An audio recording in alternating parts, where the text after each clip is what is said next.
நண்பர்களே, நேற்று அப்லோட் பண்ண வீடியோக்கு இந்த ஒரு கமெண்ட் வந்திருந்து. அது சின்ன கமெண்ட் இல்லை, உண்மையில் ரொம்ப பெரிய கமெண்ட், ஒரு பேராகிராஃப் மாதிரி இருந்து. ஸோ அது எல்லாமே இன்றைக்கி டீட்டெயில்டாக நான் எக்ஸ்பிளைன் பண்ண போகிறேன். நம்ம பார்க்கலாம் வாங்க. ஸோ யாத்ராகமம் 25ஆம் அதிகாரத்தில் 18லேருந்து 20 வசனம் சொல்லுது, கேருபீன்களை பொன்னினால் செய்து அதை அந்த உடன்படிக்கை பெட்டிக்கு மேலே நீங்கள் வைங்கன்னு சொல்லி கடவுள் கட்டளையிடுறாரு. யாருக்குன்னா மோசேக்கு. இது எதனால் அப்படின்னு பார்க்குறோன்னா, யாத்ராகமம் 25ஆம் அதிகாரம் 8ஆம் வசனம் சொல்லுது, அவர்கள் நடுவில் நான் வாசம் பண்ண எனக்கு ஒரு பரிசுத்த ஸ்தலத்தை உண்டாக்குவார்களாக. யார் நடுவில் வாசம் பண்ணனா, இஸ்ரவேல் மக்கள் நடுவில் வாசம் செய்வதற்காக ஒரு பரிசுத்த ஸ்தலத்தை உண்டாக்குவார்களாக. அப்போ இஸ்ரவேல் மக்கள் நடுவில் உடன்படிக்கை பெட்டி அதனால தான் செய்யப்படப்படுது. அது எப்படிப்பட்ட இடமா இருக்குது? பரிசுத்த ஸ்தலமாக இருக்குது. அப்போ கேருபீன்கள் பொன்னினால் எதுக்கு செய்யப்படுறாங்கன்னா, பரலோகத்தில் கடவுள் கேருபீன் மத்தியில் வாசம் செய்கிறார்கள். அதுக்கு ஒப்பனையாக கடவுள் இந்த இடத்துல மோசேக்கு கட்டளையிடுறார், இந்த மாதிரி செய்யணும் அப்படின்ட்டு. அதுவும் எதனால செய்கிறாங்க அப்படின்னா, மனமுகந்து கொடுக்குற காணிக்கையினால, இஸ்ரேல் மக்கள் மனமுகந்து கொடுக்குற ஒவ்வொரு காணிக்கையினாலும் இந்த காரியங்களை செய்கிறாங்க. இது கடவுள் கட்டளையிடுறாங்க. அவங்கள் நடுவில் வாசம் செய்வதற்காக இந்த காரியங்களை கட்டளையிடுறாங்க. அதே போல் வனாந்திரத்தில் ஒரு தேசமாக கடந்து செல்லும் போது கடவுள் அந்த உடன்படிக்கை பெட்டியின் மூலமாக வாசமாக இருக்கிறார் என்று புறஜாதிகள் மற்ற மக்களும் கண்டு உணர்றாங்க, ஆச்சரியப்படுறாங்க, வெற்றி கிடைக்குதுன்னு பார்க்குறாங்க. இது கடவுளால் சொல்லப்பட்டு செய்யப்பட்ட ஒரு காரியம். ரெண்டாவது, என்னாகமம் 21ஆம் அதிகாரத்தில் 8-9 வசனம். 8-9 வசனத்தில் என்ன சொல்லியிருக்குன்னா, அதாவது கொள்ளிவாய் வலு சர்ப்பத்தை செய்து வை, அதை பார்க்குறவங்க பிழைப்பாங்க. இது ஏன் அதை செய்ய சொல்கிறாருன்னு பார்த்தீங்கன்னா, என்னாகமம் 21ஆம் அதிகாரத்தில் 5ஆம் வசனம் சொல்லுது, ஜனங்கள் தேவனுக்கும் மோசேக்கும் விரோதமாக பேசி, நாங்கள் வனாந்திரத்தில் சாகும்படி நீங்கள் எங்களை எகிப்து தேசத்திலிருந்து வரப்பண்ணினது என்ன? அப்போ வனாந்திரம் சாகும்படியா கடவுள் கொண்டு வந்தார்? இல்லை, அவங்க பிழைக்கும்படி, நல்ல ஒரு தேசத்தை கொடுக்கும்படி. ஆனால் மக்கள் என்ன பண்ணுறாங்க? முறுமுறுக்கிறாங்க, மோசேக்கும் தேவனுக்கும் விரோதமாக முறுமுறுக்கிறாங்க. அப்படி பண்ணும்போது அவங்க என்ன சொல்கிறாங்கன்னா, இங்கே அப்பமும் இல்லை, தண்ணீரும் இல்லை, இந்த அற்பமான உணவு எங்கள் மனதுக்கு வெறுப்பாக இருக்குது அப்படின்னு சொல்கிறாங்க. அதனால கடவுள் கோவப்பட்டு அவங்க நடுவில் கொள்ளிவாய் சர்ப்பத்தை அனுப்புறாரு. அப்போ அதை கடிச்சு நிறைய பேர் செத்து போறாங்க, அநேக ஜனங்கள் செத்தார்கள். அப்போ சாவும்போது மக்கள் என்ன பண்றாங்க? மோசேட்ட போய் முறையிடுறாங்க, எங்களுக்காக நாங்கள் பாவம் செஞ்சிட்டோம், உங்களுக்கும் தேவனுக்கு விரோதமாக பேசிட்டோம், எங்களுக்காக நீங்கள் கடவுள்கிட்ட மன்றாடுங்க, எங்களுக்காக விண்ணப்பம் பண்ணுங்கன்னு கேட்கும்போது, அப்போ மோசே அவங்களுக்காக கடவுள்கிட்ட போய் விண்ணப்பம் பண்ணி, கடவுளே இவங்களை மன்னிச்சு இவங்களை பிழைக்க செய்யுங்கன்னு கேட்கும்போது கடவுள் சொல்கிறாரு, ஒரு கொள்ளிவாய் வலு சர்ப்பத்தை இப்போ வெண்கலத்தினால செய்து மோசே என்ன பண்ணுறாருன்னா மேல் நோக்கி வைக்கிறாங்க. அப்போ வைக்கும்போது யாரெல்லாம் அதை பார்க்குறாங்களோ அவங்களாம் பிழைப்பாங்க. அது மாதிரி பார்த்தவங்க பிழைச்சிருக்கிறாங்க. இது எதுக்குன்னா, அவங்க செஞ்ச தவறுக்கு கடவுள் கொள்ளிவாய் சர்ப்பத்தை விட்டு கடிக்க வச்சாங்க, கடிச்சு மக்கள் செத்துட்டாங்க. அந்த நேரத்துக்கு ஒரு சொல்யூஷன், இதை பார்த்தீங்கன்னா அந்த நேரத்துக்கு நீங்கள் பிழைப்பீங்க. அதே நீங்கள் பிடிச்சி கொண்டு இருக்கக்கூடாது.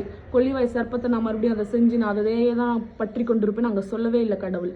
அந்த நேரத்துக்கு நீங்கள் பிழைப்பீங்கன்னா அதை பார்த்தாங்க, பிழைச்சாங்க, அவ்வளோதான். அதோட அதை விட்டுறணும். அதுக்கப்புறம் அதை கண்டினியூ பண்ணவே இல்லை. கடவுள் அந்த நேரத்துக்காக மட்டும் அதை சொல்லப்பட்ட ஒரு காரியம். அதாவது வணங்க சொல்ல, அதை பார்க்க தான் சொன்னாங்க, நோக்கி பார். ஓகேவா? ஸோ இன்னொரு விஷயம், வெளிப்படுத்தின விசேஷத்தில் 5ஆம் அதிகாரத்தில் 8ஆம் வசனத்தை பற்றி பேசியிருந்தாங்க.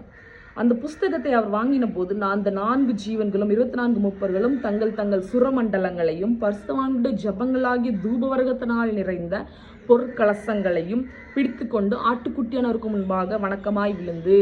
இங்கே யாரெல்லாம் ஆட்டுக்குட்டியாருக்கு முன்பாக விழுறாங்கன்னா 4 ஜீவன்களும் 24 மூப்பர்களும்.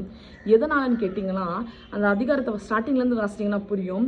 ஒரு புஸ்தகம் ஜீவனுள்ள தேவனுடைய கையில் இருக்குது. அது வாங்குறதுக்கு யாருக்கு தகுதி, யார் அது வாங்க ஜெயம் கொண்டிருக்கான்னு பார்த்தீங்கன்னா, தாவீது கோத்திரத்து சிங்கம், தாவீதின் வேறானவர். அது யாருன்னா இயேசு கிறிஸ்து, ஆட்டுக்குட்டி. அவர் தான் தகுதி பெற்றிருக்காரு. அவர் அப்போ அந்த புஸ்தகத்தை வாங்கும்போது 4 ஜீவன்களும், ஜீவனுள்ள தேவனை சுற்றி இருக்கிற 4 ஜீவன்களும் 24 மூப்பர்களும் தங்கள் சுரமண்டலங்களையும் பரிசுத்தவான்களுடைய ஜபங்களால் நிறைந்த அந்த தூபவர்க்கம் நிறைந்த அந்த பொற்கலசங்களும் பிடித்து கொண்டு யாருக்கு முன்பாக வணக்கமாய் விழுகுறாங்கன்னா, ஆட்டுக்குட்டியானவருக்கு முன்பாக, இயேசு கிறிஸ்துவுக்கு முன்பாக தான் வணக்கமாய் விழுறாங்க அவங்க எல்லாருமே. இதில் யாரும் தூதனை வழங்கினாங்க அப்படின்னு சொல்லிட்டு எழுதப்படவில்லை. அந்த வசனத்தை தெளிவாக வாசிச்சு பாருங்க.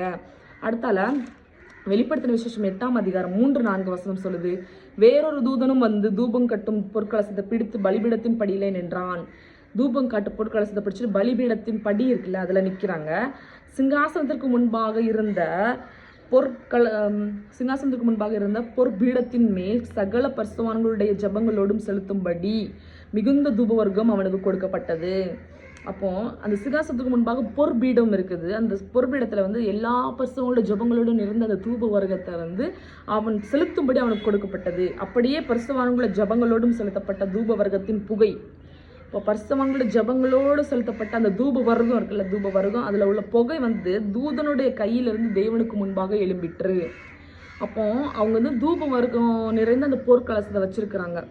அதை வந்து அதுல இருந்து அந்த தூப வர்க்கம் என்னன்னா, தூப வர்க்கம்னா பரிசுத்தவான்களுடைய ஜெபம் தான் அந்த தூப வர்க்கம். அது வந்து புகையா தேவனுக்கு முன்பாக எழும்பிட்டு, அப்போ தேவனுக்கு முன்பாக அந்த ஜெபங்கள் போகிறது.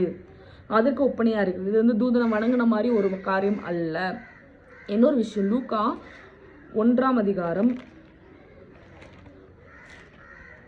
41 வசனத்துலேருந்து 45 வசனம் வரைக்கும் சொல்லியிருந்தீங்க. அதையும் நான் உங்களுக்கு வாசிச்சு காட்டுறேன். எலிசபெத் மரியாளுடைய வாழ்த்துதலை கேட்ட பொழுது அவளுடைய வயிற்றில் இருந்த பிள்ளை துள்ளிட்டு. எலிசபெத் பரிசுத்தாவினால் நிரப்பப்பட்டு உரத்த சத்தமாய், ஸ்திரீகளுக்குள்ளே நீ ஆசீர்வதிக்கப்பட்டவள். அப்போ மரியாள் எலிசபெத்தை வாழ்த்தும் போது எலிசபெத் பரிசுத்தாவியில் நிரப்பப்படுறாங்க. பரிசுத்தாவியில் நிரப்பப்பட்டு உரத்த சத்தமாய், ஸ்திரீகளுக்குள்ளே நீ ஆசீர்வதிக்கப்பட்டவள். உண்மையிலே மரியாள் வந்து ஸ்திரீகளுக்குள்ளே ஆசீர்வதிக்கப்பட்டவள். ஏன்னா இயேசு கிறிஸ்துவானவர் அவங்களுடைய வயிற்றுல பிறக்கிற அளவுக்கு பாக்கியம் அவங்களுக்கு கிடைச்சிருக்குது. உண்மையிலே ஆஸ்வதிக்கப்பட்டவங்க தான். உன் கற்பத்தின் கனி, அவங்களுடைய கற்பத்தின் கனி உண்மையிலே ஆசிரியர் இயேசு கிறிஸ்து உண்மையிலே ஆஸ்வதிக்கப்பட்டவர். என் ஆண்டவருடைய தாயார் என்னிடத்தில் வந்தது, எனக்கு எதனால் கிடைத்தது. அப்போ அந்த இயேசு கிறிஸ்து பெற்ற உலகத்தில் உள்ள அந்த தாய், உலக பிரகாரமான அந்த தாய் வந்து என்னிடத்துல வரை நான் என்ன பாக்கியம் பெற்றது அப்படின்னு சொல்லி அவங்க சொல்றாங்க. இதோ நீ வாழ்த்தின சத்தம் என் காதில் விழுந்த உடனே என் வயிற்றில் உள்ள பிள்ளை களிப்பால் துள்ளிற்று. நீ வாழ்த்தின உடனே என் பிள்ளையும் களிப்பால் துள்ளிற்று, வயிற்றுல இருக்க பிள்ளை. அப்போ விசுவாசித்தவளே பாக்கியவதி, கர்த்தராலே அவளுக்கு சொல்லப்பட்டவைகள் நிறைவேறும். அப்போ யார் பாக்கியவதினா விசுவாசிக்கிறவங்க பாக்கியவதி. அப்போ இன்னைக்கு நீங்களும் நானும் விசுவாசம்னா நம்மளும் பாக்கியவதி. அப்போ உங்களுக்கு இந்த விதத்துல இன்னொரு வசனம் நான் உங்களுக்கு வாசி காட்டுறேன். 46, 47. அப்பொழுது மரியாள் என் ஆத்துமா கர்த்தரை மகிமைப்படுத்துகிறது. அப்போ யார் அவங்கள மகிமைப்படுத்துறாங்க? கர்த்தரை தான் மகிமைப்படுத்துறாங்க. என் ஆவி என் ரட்சகராகிய தேவனில் களி கூறுகிறது. யாருக்குள்ள களி கூறுறாங்க? யாருக்குள்ள மகிழ்ச்சியா இருக்கிறாங்க?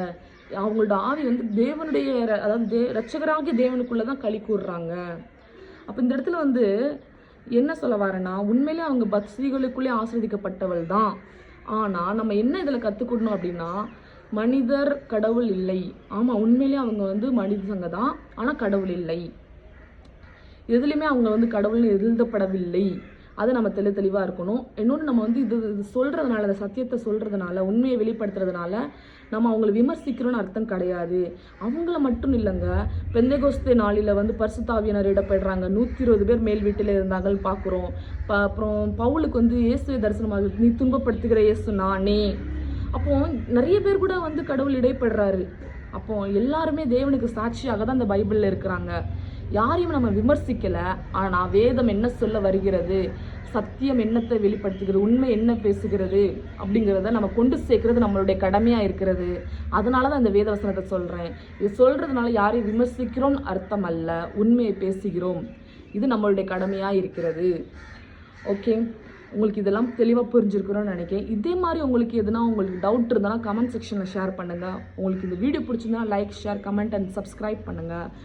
Thanks for your support and thanks for watching.